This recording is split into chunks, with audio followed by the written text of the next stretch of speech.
جب لوگ پلٹ کے آ جاتے ہیں تو 2 فرشتے آتے ہیں، منکر نکیر ان کے نام ہیں، اور وہ اس کو بٹھا دیتے ہیں اور بٹھا کر کے اس سے 3 سوال پوچھتے ہیں۔ پہلا سوال یہ ہوتا ہے من ربک، تیرا رب کون ہے؟ اب کوئی مانے یا نہ مانے، رب تو سب کا اللہ ہی ہے۔ اگر کوئی انکار بھی کرے تو اس کے باوجود اس کا رب کون ہے؟ اس کا رب اللہ ہے۔ تو دنیا کے اوپر کوئی اقرار کرے یا انکار کرے، لیکن نفس الامر میں، حقیقت میں اس کا رب اللہ ہی ہے۔ یہ تو حقیقت ہے، یہ تو طے شدہ ہے۔ لیکن جو عقیدہ دنیا پہ رہا ہوگا وہی عقیدہ اس کے لہجے میں آئے گا۔ اگر اس نے عملاً، رویتاً، قولاً، فعلاً اپنے اللہ کو اپنا رب مانا، رب کہتے ہیں کسی چیز کی تربیت اس کی استعداد ذاتیہ کے مطابق کرنے والا رب کہلاتا ہے۔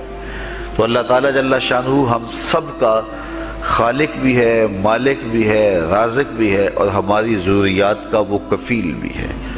وہ ہمارا رب ہے، اور صرف ہمارا رب ہی نہیں ہے، رب العالمین ہے، پورے جہانوں کا رب ہے، پوری کائنات کا رب ہے۔ خالق بھی سب کا وہی ہے اور رب بھی سب کا وہی ہے۔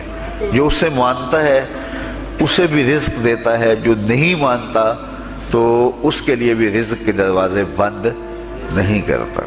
حضرت ابراہیم علیہ السلام کی عادت یہ تھی کہ جب تک کوئی مہمان نہیں آ جاتا تھا اتنی دیر تک کھانا نہیں کھاتے تھے۔ بھوک لگتی تو کوئی مہمان ڈھونڈتے تاکہ اس کے ساتھ بیٹھ کے کھانا کھاؤں۔ کھانا جتنا بھی مرغن اور جتنا بھی جو ہے وہ پرتکلف کیوں نہ ہو، اگر مہمان کے ساتھ کھایا جائے گا تو اس کا قیامت کے دن کوئی حساب نہیں ہوگا۔ تو مہمان کے ساتھ وہ کھانا کھایا کرتے تھے۔ مہمان اللہ کی رحمت ہوتا ہے۔ اچھا، وہ ایک دن مہمان ڈھونڈنے نکلے تو ایک بوڑھا شخص ملا تو اسے اپنے ساتھ گھر میں لے آئے، بٹھایا دسترخوان پہ۔ جب کھانے کا وقت آیا تو کہا کہ اللہ کے نام سے شروع کرو۔ اس نے کہا میں تو اللہ کا نام نہیں لوں گا، میں تو بتوں کا پجاری ہوں، بتوں کو پوجنے والا ہوں۔ حضرت ابراہیم علیہ السلام نے کہا کہ تیرے ساتھ میرا تعلق کوئی کاروباری، کوئی ذاتی، کوئی اور تو ہے نہیں، میں رب کے لیے ہی تو تجھے کھلا رہا ہوں، اور اگر تو رب کا نام ہی نہیں لے گا تو پھر میرا تیرا رشتہ کیا باقی بچتا ہے؟ اس نے کہا میں چند لقموں کے لیے اپنے بتوں سے بے وفائی نہیں کر سکتا۔ وہ غالب نے کہا تھا نا کہ وفاداری بشرط استواری اصل ایمان ہے، مرے بت خانے میں تو کعبے میں گاڑو برہمن کو۔ اس نے اپنے انداز میں ایک بات کی تھی کہ وفاداری بڑی چیز ہوتی ہے، تو اس نے بتوں سے وفاداری کا بھرم رکھا۔ اس نے کہا کہ میں چند لقموں کے لیے جو ہے وہ تیرے رب کا نام لوں اور اپنے معبودان کا نام چھوڑ دوں، یہ نہیں ہو سکتا۔ آج تو لوگ چائے کی پیالی پہ دین بیچ رہے ہیں، کیا آج ممبر و محراب فروخت نہیں ہو رہے؟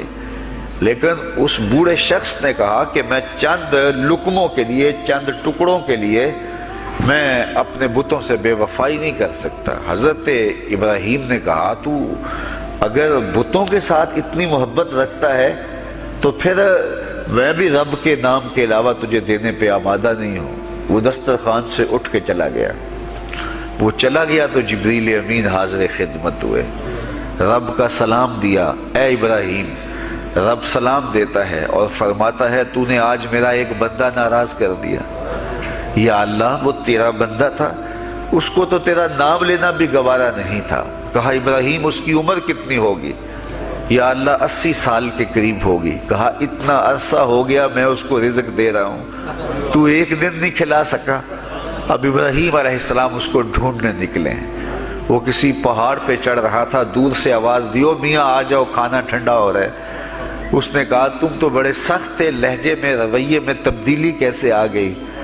کہا کہ اسی رب کا پیغام آیا ہے کہ مجھے اتنا عرصہ ہوا اسے کھلاتے ہوئے، وہ مجھے نہیں بھی مانتا تھا، پھر بھی میں اس کی ضروریات کو پورا کرتا رہا ہوں، اور تم ایک دن نہیں دے سکے، تو آؤ کھانا ٹھنڈا ہو رہا ہے۔ کہا تیرے رب کا نام نہیں لوں گا۔ کہا نہ لینا۔ کہا اتنی تبدیلی، کہا اسی رب کا سندیس آیا ہے، اسی رب کا پیغام آیا ہے۔ کہا پھر کھانا بعد میں کھاؤں گا، پہلے اپنے رب کا مجھے غلام بنا لے۔ تو کوئی مانے اس کو بھی دیتا ہے، کوئی نہ مانے اس کو بھی دیتا ہے، بلکہ دنیا کے اوپر کافروں کو زیادہ دیتا ہے۔ ایک روایت میں آتا ہے کہ اگر اہل ایمان کی دلجوئی کا لحاظ نہ ہو تو کافروں کے گھروں کی سیڑھیاں سونے اور چاندی کی ہوں، لیکن یہ کہیں گے ہمیں تو مار ہی دیا ہے۔ اور اقبال نے کہا تھا نا کہ کافر کو دیے حور و قصور اور مومن کے لیے فقط وعدہ حور۔ تو اس لیے ان کی دلجوئی ہے، ورنہ کافروں کو اتنا دور، چونکہ ان کا حصہ آخرت میں نہیں ہے، ان کا حصہ صرف دنیا ہے۔ دنیا پہ عیش کریں، دنیا پہ عیش و عشرت کی زندگی گزارے، دنیا ہی دنیا، آخرت میں ان کا کوئی حصہ نہیں۔ اور مومن کا آخرت میں حصہ ہے، اور دنیا کے اوپر جو تکلیفیں آتی ہیں ان تکلیفوں کا بدلہ اس کو قیامت کے دن دیا جائے گا۔ بلکہ صحیح حدیث میں آتا ہے کہ جب اہل بلا کو ان پر آنے والی مصیبتوں کا صلہ دیا جائے گا تو لوگ آرزو کریں گے کاش ہمارے بدن کو لوہے کی کینچیوں سے کاٹ دیا ہوتا، اور دنیا کے اوپر ہمیں بھی تکلیفیں، اذیتیں، آلام و مصائب آئے ہوتے۔ تو مومن جب اللہ کی طرف سے آنے والی کسی تکلیف کو خندہ پیشانی کے ساتھ قبول کرتا ہے اور اس پہ راضی رہتا ہے اور صبر کا دامن ہاتھ سے نہیں چھوڑتا، واویلا نہیں بچاتا، جزا فضا نہیں کرتا، تو اللہ تعالیٰ نے اس کے لیے اجر رکھا ہے۔ بلکہ رسول کریم نے ارشاد فرمایا مومن کے پاؤں میں جو کانٹا چبھے تو اللہ اس کا بھی مومن کو قیامت کے دن اجر عطا فرمائے۔ تو مومن کی زندگی جو ہے وہ بڑی خوبصورت زندگی ہے۔ تو دنیا کے اوپر جو اسے مانتا ہے اللہ اسے بھی عطا کرتا ہے، جو اس کا انکار کرتا ہے اللہ اسے بھی عطا کرتا ہے، اس لیے کہ اس کی شان ہے کہ وہ رب ہے۔ دوسرا سوال قبر میں ہوگا، اور وہ یہ ہوگا کہ ما دینوں کا، تیرا دین کون سا ہے؟ مختلف ادیان دنیا کے اوپر موجود ہیں، لیکن اسلام کے بعد اب کسی اور دین کو قبول نہیں کیا جائے گا۔ ارشاد فرمایا کہ اللہ تعالیٰ اسلام کے علاوہ کسی اور دین کو قبول نہیں کرے گا۔ تو یہ اگر میں اپنے عمل سے، اپنے رویے سے، اپنے طرز زندگی سے، اپنے انداز معاشرت سے اسلام کو اپنے اوپر غالب کر لیا تو پھر قبر میں جواب دیتے ہوئے کوئی جھجک محسوس نہیں ہوگی۔ بندہ عرض کرے گا کہ دینی الاسلام، میرا دین اسلام ہے، میرا طرز زندگی، میرا انداز معاشرت، میرا سبھی کچھ اسلام کی مطابقت میں تھا، اور میں اسی کو اپنا دین مانتا ہوں، صرف زبان سے نہیں، اپنے رویے سے بھی، اپنے طرز زندگی سے بھی، اپنے انداز معاشرت سے بھی۔ تیسرا سوال جس پہ فیصلہ ہو جائے گا، اور اس کے بعد قبر میں یا جنت کا دروازہ کھول دیا جائے گا یا جہنم کی کھڑکی کھول دی جائے گی، وہ سوال تیسرا کیا ہوگا؟ اور وہ سوال بھی عقیدے کا ہے، بلکہ بخاری شریف کی ایک روایت کے مطابق 3 سوال نہیں ہوں گے، ایک ہی سوال ہوگا، اور وہ یہ تیسرا سوال ہوگا۔ فرشتے پھر پوچھیں گے حضور علیہ الصلوۃ والسلام کے روضہ دور سے اور قبر کے درمیان سے پردے ہٹا دیے جائیں گے، اور رسول کریم صلی اللہ علیہ وسلم سامنے ہوں گے، اور فرشتہ حضور کی طرف اشارہ کر کے کہے گا ما کنت تقول فی ھذا الرجل، ان کے بارے میں زندگی میں کیا کہا کرتا تھا؟ یہاں یہ نہیں ہے کہ تو نے کیا کہا تھا یا اب کیا کہتا ہے۔ جب مضارع کے اوپر کانا یا جو ہے وہ کانا کے مشتقات داخل ہوں تو پھر وہ ماضی استمراری کا جو ہے وہ معنی دیتا ہے۔